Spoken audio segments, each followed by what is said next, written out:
하나님 말씀은 창세기 2장 8절에서 17절까지의 말씀입니다.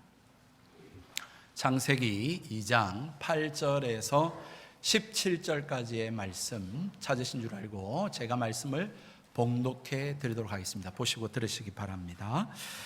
여호와 하나님이 동방의 에덴에 동산을 창설하시고 그 지으신 사람을 거기 두시니라.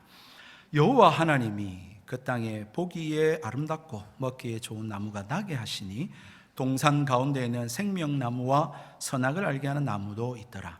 강이 에덴에서 흘러나와 동산을 적시고 거기에서부터 갈라져 네 근원이 되었으니 첫째 이름은 비손이라. 금이 있는 하윌라 온 땅을 둘렀으며 그 땅의 금은 순금이요 그곳에는 베델리움과 호마노도 있으며 둘째 강의 이름은 기혼이라. 구스 온 땅을 둘렀고 셋째 강의 이름은 히데겔이라 아수르 쪽으로 흘렀으며 넷째 강은 유브라데더라. 여호와 하나님이 그 사람을 이끌어 에덴 동산에 두어 그것을 경작하며 지키게 하시고 여호와 하나님이 그 사람에게 명하여 이르시되 동산 각종 나무의 열매는 내가 임의로 먹되 선악을 알게 하는 나무의 열매는 먹지 말라. 내가 먹는 날에는 반드시 죽으리라 하시니라. 아멘. 하나님의 말씀으로 받으시길 축복합니다. 좌우에 한번 인사하고 말씀 생각하십시다. 하나님은 당신을 사랑하십니다. 축복합니다. 잘 될 겁니다. 지난주도 수고 많으셨습니다. 이번 주는 좋은 일이 많을 겁니다. 힘을 내십시오. 네. 겁나게. 지난주 7월 18일 그 미국 경제 잡지인 포커스지에서 이런 기사가 나왔습니다. 지난해 2021년도에 가장 많이 번 한국 웹툰 작가의 수익이 124억이다. 눈이 휘둥그레질 정도로 라고 하는 타이틀로 기사가 되었습니다. 2부 예배 때는 좀 다르네요. 확실히 좀 반응이 다르신 것 같습니다. 정말 저도 이 기사 보면서 깜짝 놀랐습니다. 한 사람이 한 해 동안 웹툰 만화로 벌어들인 돈이 124억. 네이버 웹툰에 따르면 한 달에 10억씩 그렇게 작가들한테 나가고 있다고 합니다. 여러분, 이런 미국의 경제 잡지에서 그렇게 주목하지 않았던, 그렇게 이렇게 관심 갖지 않았던 이 웹툰 사업이 이렇게 크게 될 거라고 생각을 못했다라고 하는 것이죠. 4차 산업혁명을 이야기하고 많은 관심을 기울이고 있는 우리나라 같은 경우에 지금 호모 루덴스라고 하는 이 인간에 대한 학명에 지금 집중을 하고 있습니다. 이 호모 루덴스라고 하는 말은 유희하는 인간, 유희의 인간이라고 하는 뜻으로서 인간을 본질적으로 유희, 놀이를 통해서 이 인류의 문화가 발전되어져 왔다라고 하는 관점으로 바라보는 것입니다. 1938년 네덜란드 학자인 요한 하위징하라고 하는 인류학자에 의해서 처음 이 단어가 소개가 되어졌는데요. 그 이론은 사실 그렇게 어렵지 않습니다. 옛날부터 말입니다. 땅에다가 벽에다가 끌적거렸던 그 낙서가 미술로 발전되어졌고 사람들이 함께 모여서 집단 놀이를 하던 것이 스포츠가 되어졌고 이러한 인간의 놀이 문화, 집단 문화를 통해서 질서와 문화가 형성되어졌다라고 하는 이론입니다. 저는 굉장히 설득력 있게 봐줬습니다. 옛날에 말입니다. 장난감이 그렇게 흔치 않던 시절에 참 아무것도 없는데도 불구하고 무언가 하면서 놀았습니다. 나무를 깎아가지고 칼을 만들고 또 이렇게 총을 만들어가지고 쏘기도 하고 뭐 빵빵빵 하면서 말입니다. 아니면 고무줄을 끼워서 쏘기도 하고 또 돌멩이를 가지고 말입니다. 자치기를 하고 또 벽치기를 하고 공기놀이를 하고 뭐 돌도 없고 나무도 없으면 어떻게 했냐면 그냥 땅에다가 줄 꺼가지고 땅 따먹기 하고 여러분 그렇게 놀았습니다. 그렇게 재미있고 즐겁고 신나게 그렇게 놀았습니다. 참 이상하지 않습니까? 이 인간은 가만히 있는 존재가 아니에요. 그냥 밥만 먹고 잠자고 그렇게 존재하는 존재가 아니라 무엇인가 창의적이고 무엇인가 활동을 하면서 기쁨과 즐거움과 행복과 만족을 추구하는 그러한 존재들하는 것이죠. 이것은 오래 유구한 역사를 자랑합니다. 삶의 본질은 쾌락을 추구하는 것이다. 삶을 즐겁게 만드는 방법 두 가지가 있는데, 하나는 유한한 인생에서 끊임없이 쾌락의 순간을 찾는 것이고, 다른 하나는 즐겁지 않은 때를 최대한 줄이는 것이다. 이게 아리스토텔레스가 한 말입니다. 정말로 그렇지 않습니까? 우리 인간의 삶의 본질은 어떻게 보면 쾌락을 추구하는 것 같아요. 그래서 어쩌든지 한순간 한순간 매 순간을 기쁘고 즐겁고 행복하게 만들고, 또 행복하게 만드는 순간은 어떻게 하든지 매 순간을 불행하지 않도록, 고통스럽지 않도록 최소화하는 것, 그것이 바로 삶을 행복하게 즐겁게 만드는 방법이 아니겠습니까? 여러분, 그런데 이것은 아리스토텔레스만 한 것이 아니라 그 다음 세대의 철학자, 그리스 철학자인 에피쿠로스라고 하는 철학자도 동일한 이야기를 했습니다. 인간의 최고의 선은 쾌락이다. 그래서 그로 인하여서 쾌락주의가 만들어졌습니다. 여러분, 오해하지 마실 것은 이 쾌락이라고 하는 것을 먹고 마시며 즐기자라고 하는 주의가 아닙니다. 이것이 나중에 발전해서 18세기에 제레미 벤덤이라고 하는 사람은 쾌락이 곧 행복이며 최대 다수에게 최대의 쾌락을 가져다 주는 것이 선이다 라고 하는 공리주의에 지대한 영향을 미치게 되어졌습니다. 여러분, 이것이 말입니다, 오늘날 헌법에도 들어져 있습니다. 우리나라 대한민국 헌법 제10조, 모든 국민은 인간으로서 존엄과 가치를 가지며 행복을 추구할 권리를 가진다. 소위 말하는 행복 추구권입니다. 여러분, 인간은 날 때부터 말입니다, 왜 누가 가르치지도 않는데 행복하고 싶어 합니다. 즐겁고 싶어 합니다. 기쁘고 싶어 합니다. 만족하고 싶어 합니다. 그렇게 인간은 그것들을 위해서 추구하고 삽니다. 일반 동물과는 다릅니다. 먹을 것 주고 잠재워주고 그렇게 존재하는 동물과는 다르게 인간은 먹고 존재하는 것을 넘어서서 오락과 스포츠와 그림과 음악과 이러한 즐거운 도구들, 유희의 도구들을 만들고 그것들을 통해서 인간을 행복해 하고자 한다라고 하는 사실이죠. 그래서 여러분, 공 하나 치는데 여러분 연봉을 100억씩 줍니다. 여러분, 그 금을 쳐놓은 골대에다가 축구공을 꼬링을 넣는데 거기에다가 몇백억을 줍니다. 여러분, 그런데 그게 환호해요, 사람들은. 여러분, 왜 인간은 이렇게 끊임없이 존재하는 것으로서 만족하지 아니하고 끊임없는 무엇인가를 만들고 창의적인 일들을 하고 또한 어떤 즐거운 거리들을 만들고, 여러분, 그렇게 행복을 추구하며 살아가고 있을까요? 그게 정말 만족하면 좋겠는데 또 만족하지 못한 채 그렇게 살아가고 있죠. 어디서부터 기인한 것일까요? 어떻게 보면 참 목사님 어리석은 질문 같습니다. 사람이 고통하고 아픈 것보다는 기쁘고 즐거운 것이 더 낫지 않습니까? 당연한 이야기인 것 같습니다만, 왜 인간은 그런 기쁨과 즐거움을 추구하는 존재가 되어졌느냐라고 하는 것이지요. 그것은 바로 오늘 성경에 보니까 하나님께서 우리 인간을 만드셨을 때에 부여하신 인간의 본질에 기쁨이라는 것이 담겨져 있었기 때문인 것입니다. 여러분, 우리가 창세기 1장부터 2장 7절까지 살펴보았습니다. 여러분, 분명히 하나님께서는 이 세상의 모든 것들을 만들고 창조하시고 난 이후에 사람에게 줌인하고 있는 것을 우리는 보게 됩니다. 그것이 2장부터였다라고 말씀드립니다.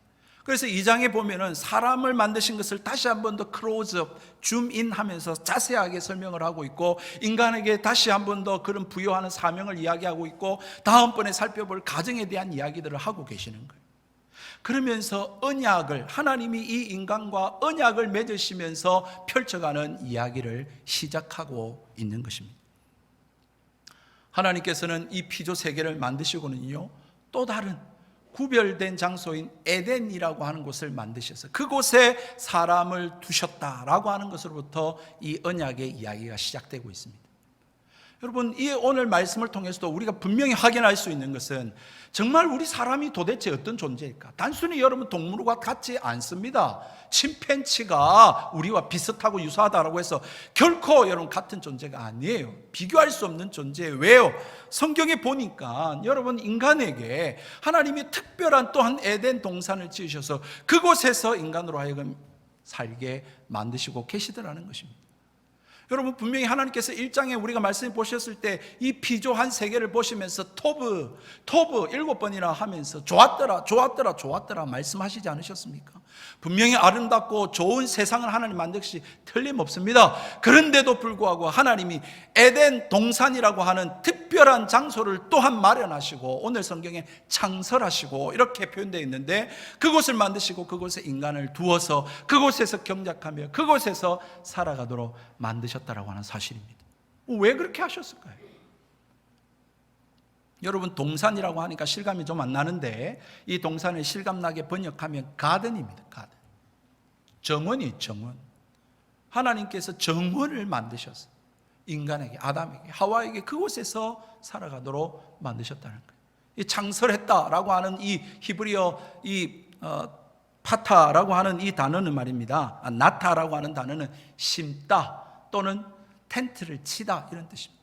그러니까 하나님이 지으신 아름다운 좋은 그 동산에다가 하나님이 에덴이라고 하는 곳 이름을 특별하게 지으시고 거기에다가 정원을 심으시고 텐트를 치신 거예요.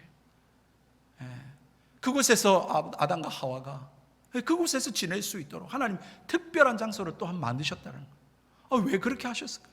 도대체 에덴이라는 곳이, 이 동산이 어떤 곳일까요? 오늘 성경에 보니까 9절 말씀에 먼저 아름다운 곳이라고 말합니다. 뿐만 아니라 각종 나무에 열매 맺는 나무들이 가득한 동산이라고 말하고 있습니다. 하나님은 그 정원을 아름답게 만드셨을 뿐만 아니라 그곳에 각종 열매 맺는 나무를 두셔서 거기서 먹고 마시고 거기서 사랑하고 그렇게 행복하게 지낼 수 있는, 정말로 먹을 것 걱정할 것 없는 그야말로 우리가 꿈꾸는 유토피아, 우리의 파라다이스, 그러한 이상향을 이 에덴에 만들어 주셨다라고 하는 사실인 것입니다. 이뿐만 아닙니다. 거기에 동산 중앙에 생명나무를 두셔서 여러분, 생명나무를 먹으면서 인간은 계속해서 생명을 연장할 수 있도록, 영원히 살 수 있도록 하나님께서 거기에 생명을 풍성하게 불어넣어 주신 것입니다. 거기에서 강물이 흐릅니다. 강물의 근원이 거기서부터 시작됩니다. 여러분, 그 강들을 보니까 강이 에덴에서 흘러나와서 동산을 적시고 10절 말씀에 거기서부터 갈라져 내 근원이 되었다라고 하면서 사방으로 물이 흘러가고 있는데, 여러분, 그 강이 생명의 젖줄이 되고 있다라고 하는 사실인 것입니다. 인류의 4대 문명 발생지가 모두 다 강을 중심으로 문명이 발전했습니다. 어떤 학자는 이것을 두고 이것은 4대 문명의 발생지를 말하는 거다 이렇게 주장하는 학자도 있습니다. 사실인지 아닌지는 알 수가 없지만 분명한 것은 이 강을 에덴에서부터 흘러나오게 하심으로 말미암아 생명이 풍성하게 흘러가도록 하나님 만드셨다라는 것입니다. 하나님이 지으신 동산에서부터 축복이 흘러가고 있음을 묘사하고 보여주고 있다라고 하는 사실이죠. 여러분, 여기에 그치지 않습니다. 에스겔서 47장 8절과 9절에도 동일하게 말씀합니다. 우리 한번 같이 읽어보도록 하실까요? 시작. 이 물이 동쪽으로 향하여 흘러 아라바로 내려갔습니다. 바다에 이르리니 이 흘러내리는 물로 그 바닷물이 되살아나리라. 이 강물이 이르는 곳마다 번성하는 모든 생물이 살고 또 고기가 심히 많으리니 이 물이 흘러감으로 바닷물이 되살아나요. 이 강에 흐르는 각처의 모든 것이 살 것입니다. 에스겔의 환상입니다. 하나님께서 에스겔 선지자에게 환상을 보여주시면서 성전에서 물이 흘러나기 시작하는데 동쪽으로 흐르고 남쪽으로 흐르면서 이 물이 흐르는 곳마다 강이 살고 물고기들이 많고 생명이 솟아나는 것을 에스겔 선지자의 환상을 통해 보게 하신 것입니다. 이것은 선지자의 말씀으로 그치지 않습니다. 예수님께서 하신 말씀에도 동일하게 요한복음 7장 38절에 이렇게 말씀합니다. 같이 읽겠습니다. 시작. 나를 믿는 자는 성경의 이름과 같이 그 배에서 생수의 강이 흘러나오리라. 예수님께서 말씀하셨습니다. 생수의 강이 흘러날 것이다. 나를 믿는 자는 그 배에서 말입니다, 생수의 강이 흘러나서 생명수가 흘러넘치는 그러한 삶이 될 것이다. 마지막으로 한 구절 더 보십시다. 요한계시록 22장 1절과 2절의 말씀입니다. 같이 보겠습니다. 시작. 또 그가 수정같이 맑은 생명수의 강을 내게 보이니 하나님과 및 어린 양의 보좌로부터 나와서 길 가운데로 흐르더라. 강 좌우에 생명나무가 있어 12가지 열매를 맺되 달마다 그 열매를 맺고 그 나무 잎사귀들은 만국을 치료하기 위하여 있더라. 여러분, 우리가 앞으로 장차 들어갈 천국의 모습이 어떻다고요? 똑같이 이 에덴에서 흐르는 물과 같이 하나님의 보좌에서 물이 흐르는데 생명수의 강이 흐르고 그 양쪽에 수많은 생명나무들이 있고 그것을 먹고 그 잎사귀는 치료하고, 이러한 하나님의 에덴 동산의 모형들을 보여주고 있다라고 하는 사실입니다. 여러분, 하나님께서 따로 창설하셔서 인간으로 두어 살게 하신 이 에덴 동산, 이곳이 어떤 곳이라고요? 바로 성전과 같고, 바로 예수 그리스도 메시아와 같고, 앞으로 우리가 들어갈 천국과 같은 모형을 보여주고 있다라고 하는 사실인 것이죠.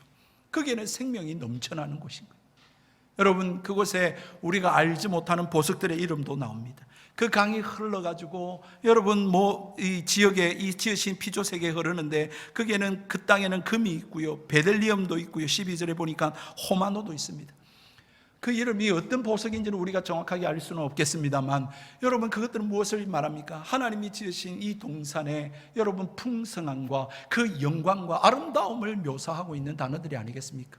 천국에도 여러분 12진주 문이 있고 말입니다, 정금으로 된 길들이 있고, 이런 묘사들은 무엇이겠습니까? 그만큼 천국이 아름답고 그 다음 풍성한 그러한 영광이 가득한 곳임을 여러분 묘사하고 말해주고 있는 것 아니겠습니까? 여러분, 이런 것이 바로 하나님이 지으신 에덴 동산이었다라는 것입니다. 여러분, 여기에 그치지 않습니다.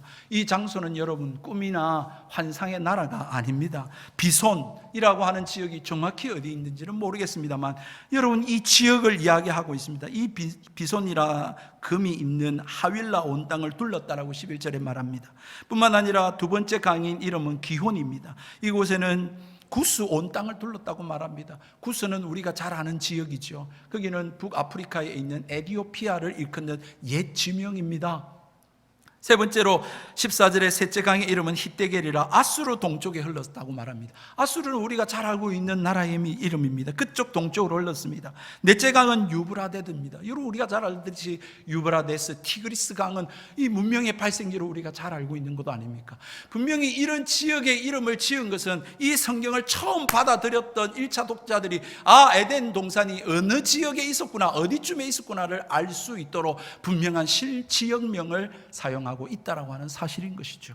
여러분, 무엇을 말하고 있습니까? 이 모든 것들을 종합해 보면 에덴 동산은 그야말로 인간이 그렇게 바라고 그리던 아름다운 동산이고 정원이며 풍요롭고 생명력이 넘쳐 흐르는 그러한 꿈에 그리던 유토피와 그 또한 파라다이스, 그러한 이상향이라고 하는 사실을 분명히 보여주고 있는 것입니다.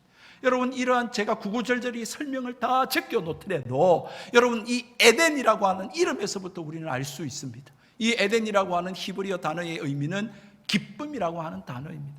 하나님께서 이 세상을 아름답게 만드시고 보기에 좋게 토부하셨는데도 불구하고 또 다른 지역을 구별하셔서 그 가운데에 하나님께서 기쁨의 정원을 만드시고 그 가운데 인간으로 하여금 그곳에서 살면서 사랑하면서 그 동산을 가꾸며 살아가도록 만드셨다라고 하는 사실입니다. 여러분, 이 하나님, 우리가 예배하고 있는 하나님인 줄 믿으시기를 바랍니다. 하나님은 저와 여러분에게 좋은 것 주시기를 원하시는 분이에요. 틀림없어요. 하나님 우리에게 기쁨을 주시기를 원하시는 분이에요. 어떤 분은 이러더라고요. 목사님, 기독교는요 이것도 못하고 저것도 못하고 이것도 하면 안 되고 저것도 하면 안 되는 금욕의 종교 아닙니까? 강요의 종교 아닙니까? 또한 고행의 종교 아니냐고 이런 이야기 하는데 천만의 말씀입니다. 하나님은 조이킬러가 아니십니다. 하나님 우리에게 좋은 것 주기를 원하시는 분이십니다. 이 세상의 악한 아비도 자식에게 좋은 것 주기를 원하는데 하물며 하늘에 계신 우리 하나님이 독생자 예수 그리스도를 십자가에 못 박혀 내어주시기까지 우리를 사랑하시는데 왜 우리에게 좋은 것 주시지 않으시겠습니까? 왜 우리에게 기쁨을 주시지 않겠습니까? 왜 이것도 하지 말고 저것도 하지 말라고 그렇게 우리의 기쁨을 빼앗아 가시는 분이시겠습니까? 아닌 것입니다. 오해하지 마십시오. 정말로 하나님께서는 이 에덴 동산을 지으시면서 인간의 본질 속에 이 기쁨을 누리며 살도록 하나님은 에덴을 주시고 그 가운데 살도록 하나님이 만들어 주신 분임을 믿으시기 바랍니다. 그 하나님이 모든 풍성한 것을 우리를 통해 또한 우리에게 그것들 주시기를 원하시는 분이십니다. 그래서 하나님이 에덴 동산의 동산지기로 아담과 하와를 만들어 거기에 살게 하신 것입니다. 거기서 뭐 했겠습니까?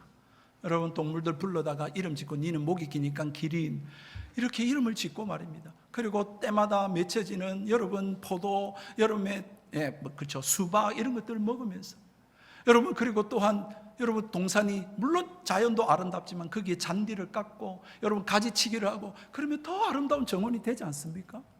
그렇게 하면서 여러분 그 에덴 동산에서 살았던 것이죠. 그렇게 살도록 하나님 명하신 거예요. 여러분 2장 5절에도 우리가 봤지 않습니까? 여호와 하나님이 땅에 비를 내리지 아니하셨고 땅을 갈 사람도 없었으므로 들에는 초목이 아직 없었고 밭에는 채소가 나지 아니했다고. 하나님께서는 우리를 이 가운데 이 세상을 주시고 이 세상에 살면서 이 세상을 아름답게 만들어 가기를 원해요. 쓰레기도 치우고 말이에요. 또 지저분한 거는 좀 깎고 말입니다. 여러분, 그렇게 아름답게 하나님이 이 동산을 만들고 그 가운데 풍성한 삶을 살고 생명을 누리며 살게 하셨다라는 거예요. 여러분, 그러므로 성경은 우리에게 말씀합니다. 일이라고 하는 것이 여러분 단순한 노동이 아니고 고역이 아니고 노역이 아니라고.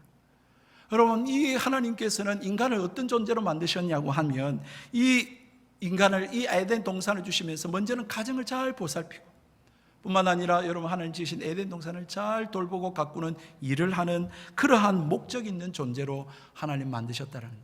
그러므로 인간에게 있어서 일이라고 하는 것은 기쁨의 방편이었어요. 기쁨의 방편이었어요. 우리가 여러분 어떤 일을 하고 마칠 때 여러분 기쁘지 않습니까? 뭐 어떤 프로젝트를 여러분 밤새서 일주일을 하고 난 다음에 그것을 마칠 때 말할 수 없는 희락이 있습니다. 쾌락이 있어요. 짜릿함이 있다고. 저도 여러분 대학원에서 이 A4지 10장 정도 되는 소논문을 한 학기에 2개씩 내야 되는데 여러분 그것을 할 때도 너무너무 재미있고 그리고 그것을 마칠 때 날아갈 것 같아요.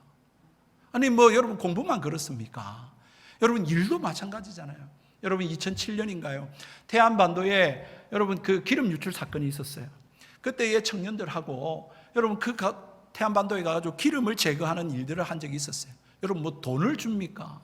거기에서 캐캐 먹은 그 냄새들이 나죠. 옷에 담고 그 잘 안 벗겨지더라고 씻어도. 여러분 그렇게 고생을 하고 오는데도 여러분 그게 기쁨이 있던데요. 쾌락이 있던데요.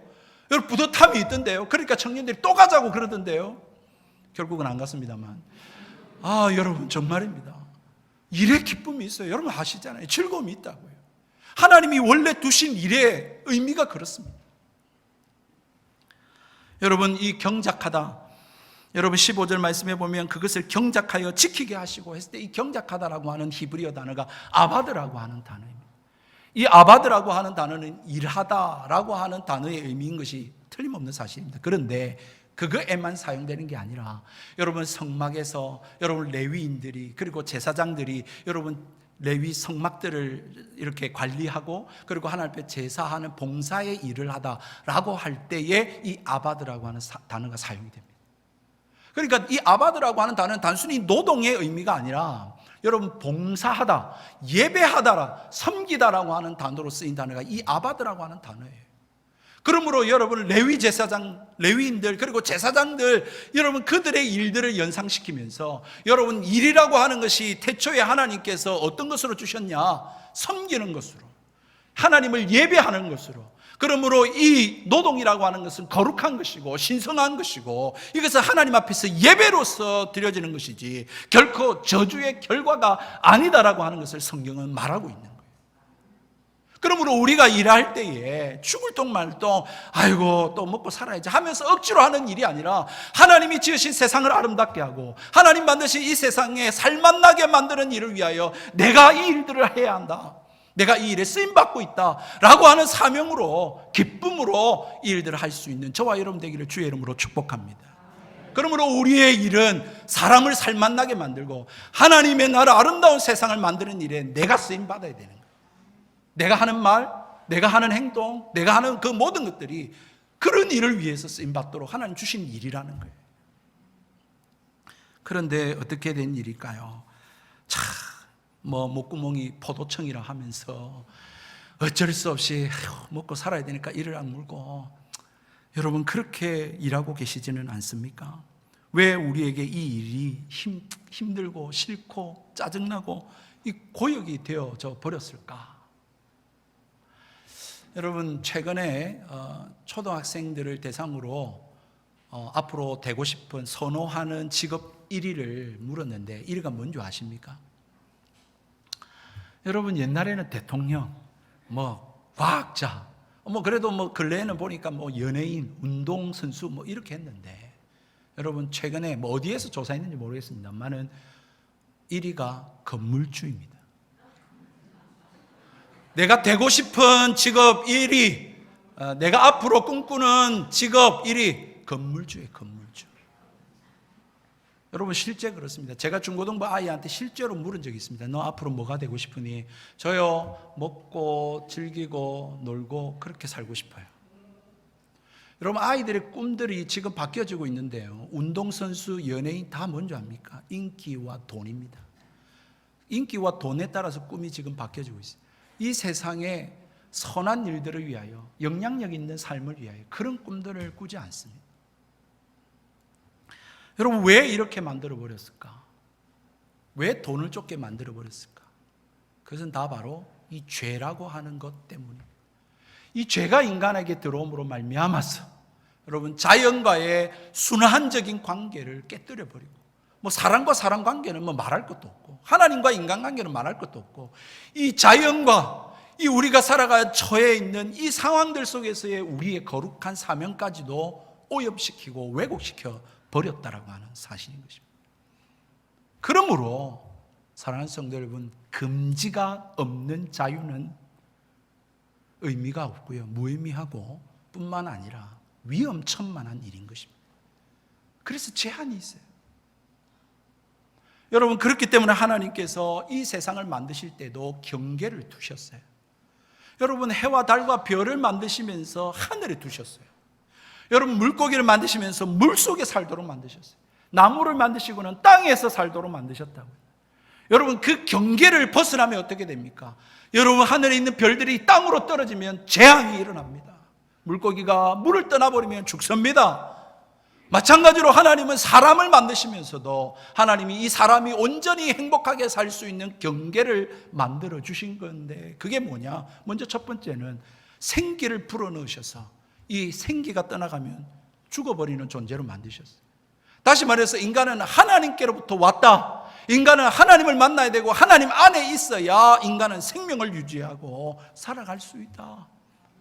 그런 존재를 만드셨어요. 그러면 오늘 본문의 말씀은 뭘까요? 왜 생명의 나무와 선과 악을 알게 하는 나무를 왜 동산 중앙에 두셨을까요? 그것은 바로 그러한 영적 진리를, 자연의 원리를 여러분 가시적으로 시청각화 만들었고, 또한 약속을 맺음으로 말미암아 명시화하셨다라고 하는 사실인 것입니다. 그래서 눈으로 보아 알 수 있도록, 야, 너 하나님을 떠나면 죽어. 너는 생명은 하나님께로부터 왔어. 봐, 생명나무가 있고 선과 악을 알게 하는 나무가 있는데, 하나님께서 선과 악을 알게 하는 나무는 먹으면 안 된다라고 말씀하신 거예요. 선제적으로, 예방 차원에서. 다르거든? 여러분 꼭 명심하십시오. 오해하지 마십시오. 꼭 명심하셔야 될 것을, 먼저 하나님 뭘 이해했습니까? 모든 것을 다 허락하셨습니다. 오늘 여러분 16절의 말씀에 보십시오. 여호와 하나님이 그 사람에게 명하여 이르시되 동산 각종 나무의 열매는 내가 임의로 먹되. 저는 이 번역 별로 안 좋아합니다. 새 번역이라고 하는 성경에 따르면 네 마음대로 먹어라, 모든 것은 네 마음대로 먹되, 자유롭게 먹되, 이렇게 번역해 놓았어요. 이게 맞아요. 하나님께서 인간에게 금하신 것은 딱 한 가지예요. 딱 한 가지. 여러분 오해하지 마세요. 하나님이 우리에게 모든 거 다 하실 수 있게 하셨어요. 다만 한 가지만 기억하라는 거예요. 뭐예요? 하나님 살아계시다는 거예요. 인생의 주인이 하나님이라는 거예요. 천국이 있고 지옥이 있다라는 거예요. 이거 믿고 살아야 되고, 이 하나님 사실을 기억하고 살아야 한다는 것을 가르쳐주고 있는 거예요. 다 해도 돼요. 여러분 골프 쳐도 되고요. 여러분 핫도그도 100원짜리는 쳐도 됩니다. 쳐도 됩니다.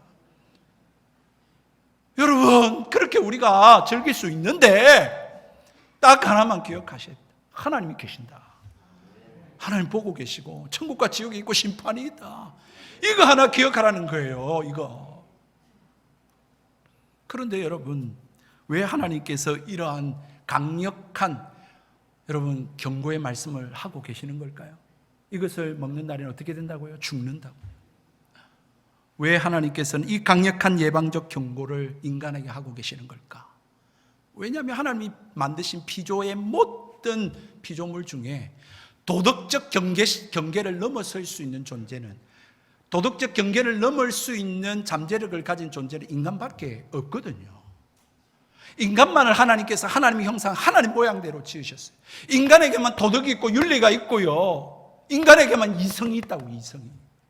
그래서 그것을 판단할 수 있는 존재가 인간밖에 없기 때문에 경고 메시지를 주신 거예요. 사랑하는 성도 여러분, 이 선과 악이라고 이것을 알게 하는 나무, 이 이름에서부터 우리는 알 수 있어요. 여러분, 선과 악 어디에서 쓰는 말입니까? 이것은 일반적으로 법적 결정과 판단을 내릴 때 사용하는 단어입니다. 하나님께서 금하신 것은 유일하게 이겁니다. 무엇을 말합니까? 인간이 이 세상에 존재하면서 어떤 것이 내게 유익한가, 어떤 것이 내게 유리한가 라고 하는 것을 스스로 판단하고 결정할 능력을 하나님이 제한하신 거예요. 너 그렇게 하면 안 된다는 거예요. 왜 그렇습니까? 여러분, 모든 우리의 선과 악의 기준을 나를 중심으로 두고 거기에 내가 기준이 유일한 기준이 되어진다면 여러분 어떻게 되겠습니까? 내가 하는 것은 로맨스고 남이 하는 것은 불륜이 되는 거예요. 내가 하는 것은 다 옳고 내가 하는 말은 다 진리고 당신이 하는 말은 내한테 거슬리는 것은 다 틀렸다는 거예요. 여러분, 이렇게 되는 거예요. 하나님께서 금하신 것은 바로 그것입니다.